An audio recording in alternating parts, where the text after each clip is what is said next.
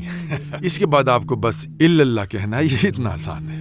لا الہ تو آپ کے پاس پہلے ہی تیار ہے. اگر آپ آگے بھی کہہ دیں تو الحمدللہ. تو میں انہیں سمجھاتا ہوں اور انہیں محسوس کرواتا ہوں کہ اسلام ان کے لیے موجود ہے جو خوبصورت بھی ہے, سادہ بھی ہے اور آسان بھی ہے. اللہ کبھی مذہب کو مشکل نہیں بناتا. آج تک بھی, آج بھی میں جب کبھی سفر کرتا ہوں, اپنے لوگوں سے ملتا ہوں تو میں ہمیشہ ان سے بات کرتا ہوں. اور الحمدللہ کچھ لوگ بہت مثبت سوچنے لگے ہیں اور اب وہ سیکھ بھی رہے ہیں. میں نے انہیں قرآن دیا ہے. میں انہیں کہتا ہوں پڑھو, مانی پڑھو. اور 2 سال بعد وہ میرے پاس آتے ہیں اور کہتے ہیں کہ شکریہ شیخ, میں نے اب پورا قرآن پڑھ لیا ہے. یہ تو بہت ہی شاندار اور دلچسپ ہے. وہ بہت مثبت سوچنے لگتے ہیں. ظاہر ہے ہدایت تو اللہ کے ہاتھ میں ہے. ہمیں افسوس تو ہوتا ہے مگر ہم مایوس نہیں ہیں. ہم دعائیں اور اپنی بھرپور کوششیں جاری رکھتے ہیں. اور دعویٰ کی بہترین شکل برادر احمد یہ ہے کہ انسان خود اچھا بن کر دکھائے. عمل الفاظ سے زیادہ اثر رکھتا ہے. اگر آپ کو دنیا کے تمام غیر مسلموں سے بات کرنے کا موقع ملے تو آپ چند سیکنڈز کے وقت میں انہیں کیا کہنا چاہیں گے؟ میں ہمیشہ لوگوں کو مسلمان اور اسلام کے درمیان بڑا فرق یاد دلاتا ہوں. اسلام تعلیمات کا نام ہے اور مسلمان ایک شخص کا نام ہے. مجھے مسلمان ہونے پر